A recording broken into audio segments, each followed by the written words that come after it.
Black Hills State fell to 3-2 overall and 2-1 in the RMAC after suffering a 49-14 home loss to South Dakota Mines on Saturday night. This week, the Yellow Jackets have an opportunity to get back on track as they host New Mexico Highlands for Swarm Days at Lyle Hare Stadium. I'm Alex Dodd, and this is the Black Hills State football show presented by the Rapid City Journal. For 20 to 30 minutes each week, we'll take you inside the program with head coach Josh Breske. Coach, how's it going this week? It's going good. Like I was telling you earlier, it took a little longer to get out of that funk of the loss from the Tech game than I would have liked, but we have moved on and we are preparing full steam ahead for New Mexico Highlands now. How have you kind of seen the guys bounce back this week in the meeting rooms and on the practice field? Yeah, I think there's just been a little extra, accountability, I think, in just all phases.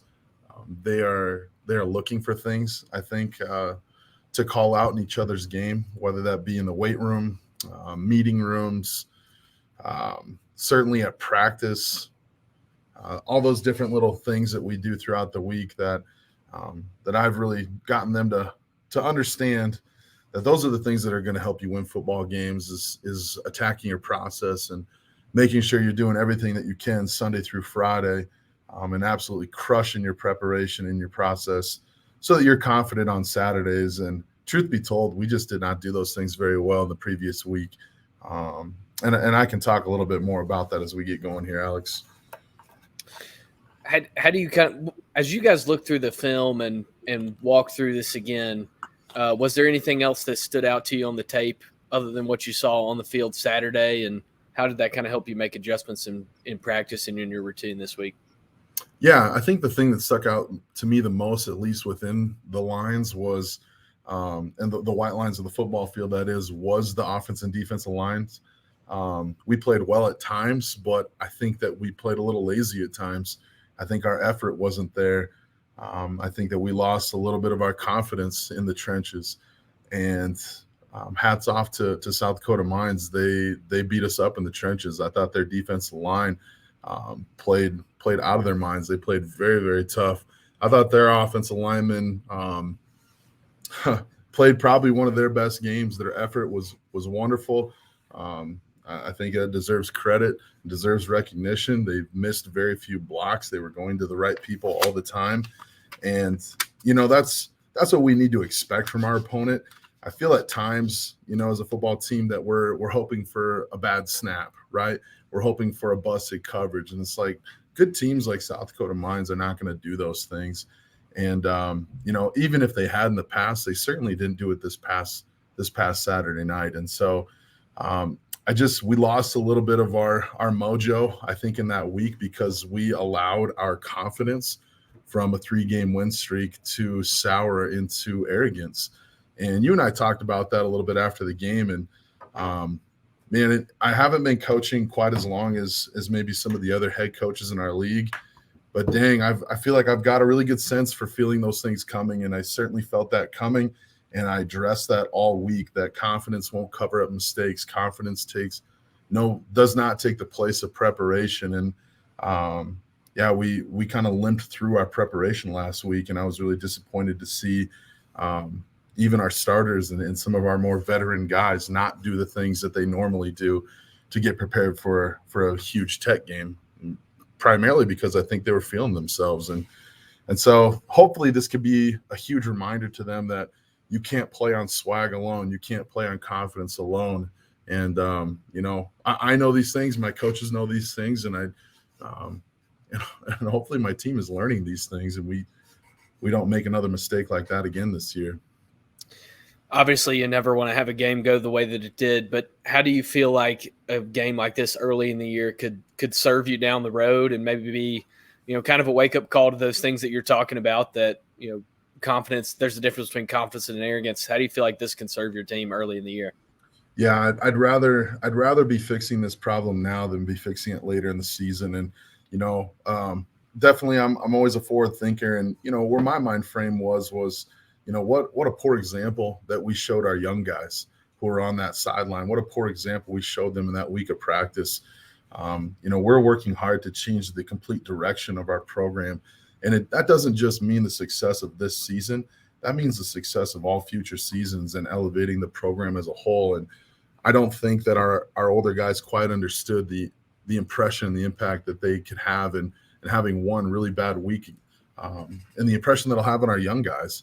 But I think what I was most encouraged about, Alex, is the energy at practice these last 2 days, especially from our young guys, especially from the guys who aren't suiting up on Saturdays, who are serving those scout looks. And I mean, they brought the noise yesterday. It was awesome. They brought the energy. They were physical up front, and yeah, it was just great to see. I think our guys are responding the right way, and I think that their character is going to be revealed this weekend. And I've touched on that, with you and with other media outlets, that how they respond to this loss will, to me, say more about them than the loss itself.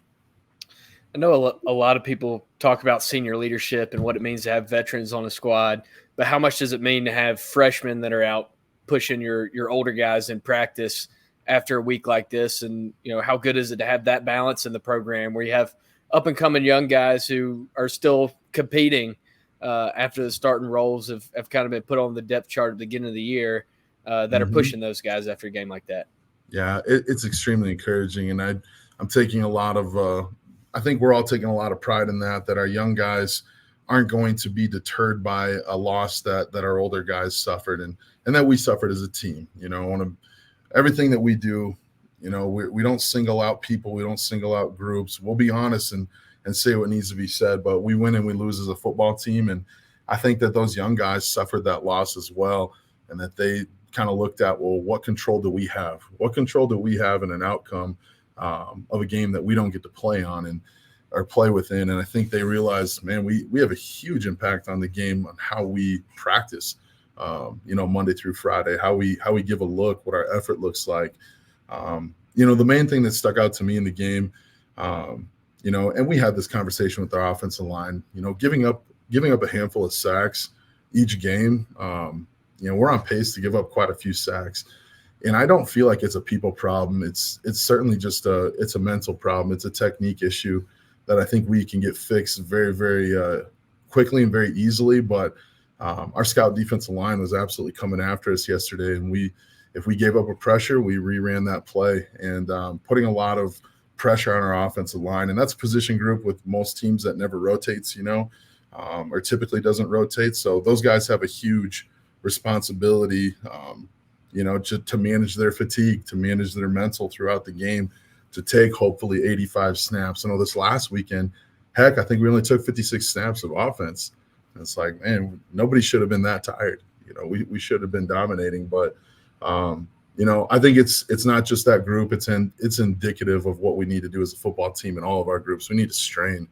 We need to strain, and we need to block for each other. We need to cover our guys and play together quite a bit better than we did last week. On the defensive side, Nick Quinones kind of was a bright spot for you guys, 7 tackles and 1 TFL. How reliable has he been on the back end for you guys and keeping things from getting too far downfield and just making plays? I mean, he made a big play for you guys in the Mesa game, and he's just a playmaker for you guys back there. What's he meant for your football team? I think Nick's certainly been more of an asset to this team than a liability by a long shot. And if Nick was sitting here with me right now, I think he'd probably want to jump in front of the microphone and take ownership for some of those scores that South Dakota Mines had. If I know Nick as well as I know Nick, he's not satisfied with his performance from last week. If I know Nick like I know Nick, he's probably going to be the first to tell you, that he actually did not play very, very well as far as the checks and the matchups and all those different things that we had within the game plan on defense this last week. He was lost at times. And his athleticism is going to produce those numbers every single week, and it'll be extremely encouraging to see what a great week of preparation and note taking and study of the game will do for Nick when combined with his athleticism. And he's had a lot of those good games, and he understands how to prepare. And I think, like I said, I don't want to single out Nick. He had a great game as far as stats go, but if he was sitting here, he and I would both be in agreement that he could do a lot better. He can give more. How do you feel like you guys are doing from a health standpoint? I know Mitch went down on the sideline kind of at the end of the game on Saturday. Where are you guys at from a health standpoint as a team at this point in the season? I think that we're better than most, to be honest with you. Typically at this point of the season, our quarterback is hurting. We're trying to figure out who's going in next. That's at least the last 2 seasons, kind of how that's went for us. But no, we're doing all right. Deontay Moody kind of got a knee situation on a really nice PBU in that southeast end zone. And it was TJ Chuckera, not Mitch, that he was just blocking. He was giving great effort on our sideline. I think Mitch may have been the one that got tackled, and it went right into TJ's ankle. So don't know if we're going to have him this week. We're doing okay. We're doing okay. We're probably right where we need to be on the injury front. And, that was another message to those guys is, are you taking care of your body like a professional? Are you going to bed on time? The average NCAA athlete's only getting 6 hours of sleep a night. Are you being better than the average NCAA athlete? Are you drinking water? Eating what you need to eat, going to the training room. I know the creek is extremely cold this time of year, but are you heading over there and getting your lower half in the creek at least? Are you icing? Are you heating? Are you stretching? All those things that it takes to keep yourself available. We say here the best of ability is availability. And that's one of the big 5 for us as far as controlling the controllables within a guy's weekly preparation is taking care of your body. You guys return to the field at 1 p.m. on Saturday, hosting New Mexico Highlands for Swarm Days. This is a game last year that you guys probably wanted to have back. Do you think that kind of plays into it for your team this week? That A, you're coming off a loss, and B, this is a game you probably thought you could have on the road last year.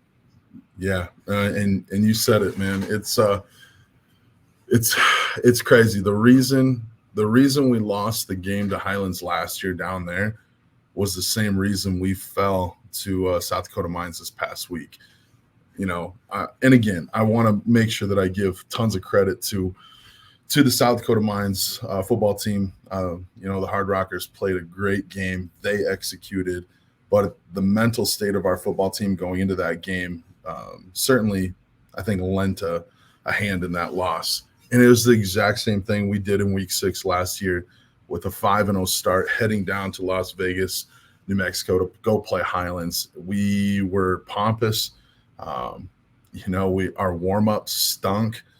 The whole way down, it was unfocused travel. Our guys just thought that we were going to win a game because we won 5 in a row. And we went down there and suffered a 2-point loss. Our elite teams were absolutely terrible that day. I think we gave up 2 punt return touchdown and a kick return touchdown. One of them was called back, thankfully. But no, make no mistake about it. Like, New Mexico Highlands is a good football team. Have to be right. And, there other teams in our conference have had some success against them, and we're gonna lean on some of those principles that they used. But we're not necessarily going to change our defensive identity.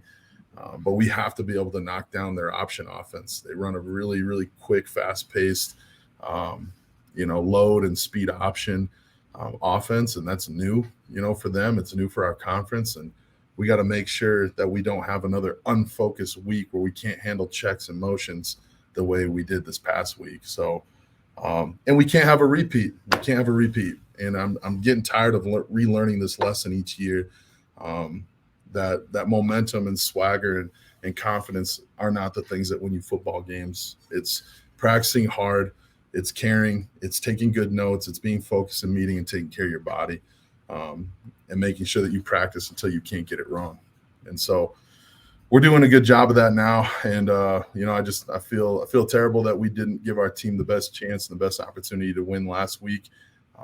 But hopefully, like I said, it's a good wake-up call for our entire organization. How important is it for you guys just to get off to a good start early on Saturday and kind of see yourself do the things that you were doing early in the year, early in the game?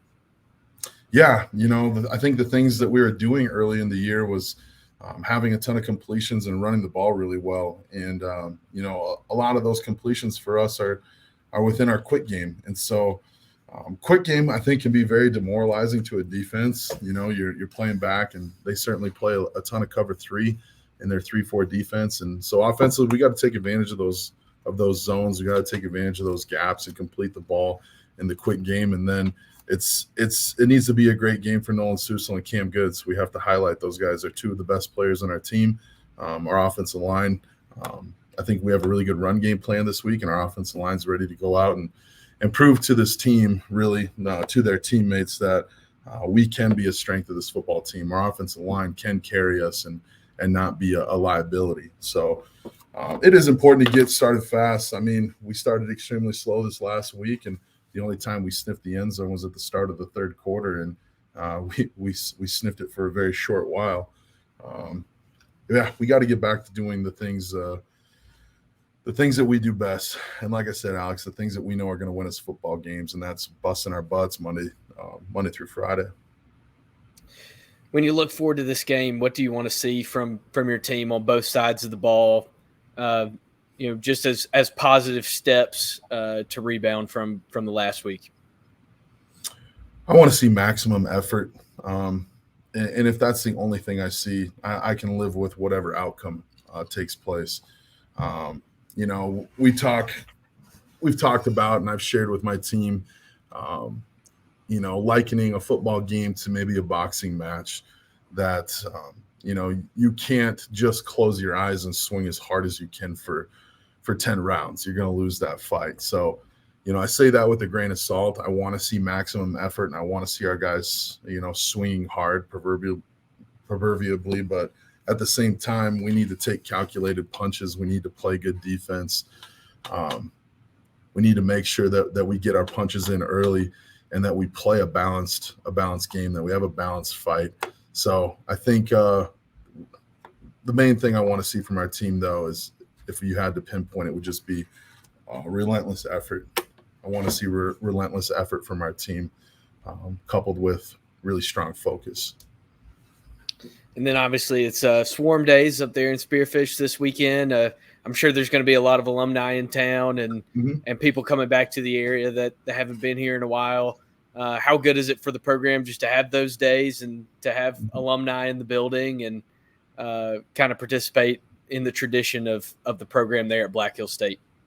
I think it's huge, and it'll be nice, cool weather this weekend. It's not going to be too hot. I think it's going to be downright cold on Friday, and then warm up to maybe 66 on Saturday.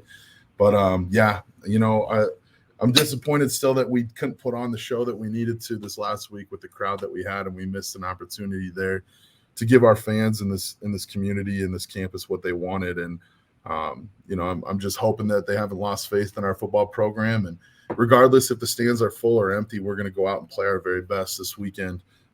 There's certainly going to be a lot of alumni back. I think there's going to be some cool things happening on campus. I know my 2 youngsters are already talking about the parade and how excited they are for the parade and the tailgate and all those things. But even that evening after the game, we're going to host our annual Gridiron Gathering, which is more or less a football fundraiser for families, alumni, former players and fans, community members, campus members. And that's always a good time. The last 2 years, Alex, you look back to 21, we had that double OT win versus Adams State, which made a pretty fun Gridiron Gathering. And then last year, Colorado Mesa winning, with a 30-yard pass on essentially the last play of the game, also made for a pretty fun Gridiron Gathering. So we're in the I think we're in the mode of winning on homecoming. But again, we can't I don't want to be thinking that way. Our message this whole week has been, you're going to lose. You're going to lose. If you don't do what it takes to win, you're going to lose. And I think instead of the message of, hey, you're a better football team than the team coming to town, we need to kind of light a fire under our guys' butts and continue to get them to understand that, the RMAC is a good conference, and no matter who you're playing, I said it last week, who you play shouldn't dictate how you play. I think who you're playing shouldn't dictate how you prepare. And that's a truth that we are going to learn. And I hope that we've learned it through this last loss. But we certainly aren't overlooking anybody. Highlands is a good football team, and I want to have a great gridiron gathering. So we're going to have a great week of preparation. Awesome. Well, I appreciate your time, Coach. It's always good to have you on the program, and we'll look forward to doing this again next week. For Josh Breske, I'm Alex Dodd. You've been watching the Black Hills State Football Show. Thank you, Alex.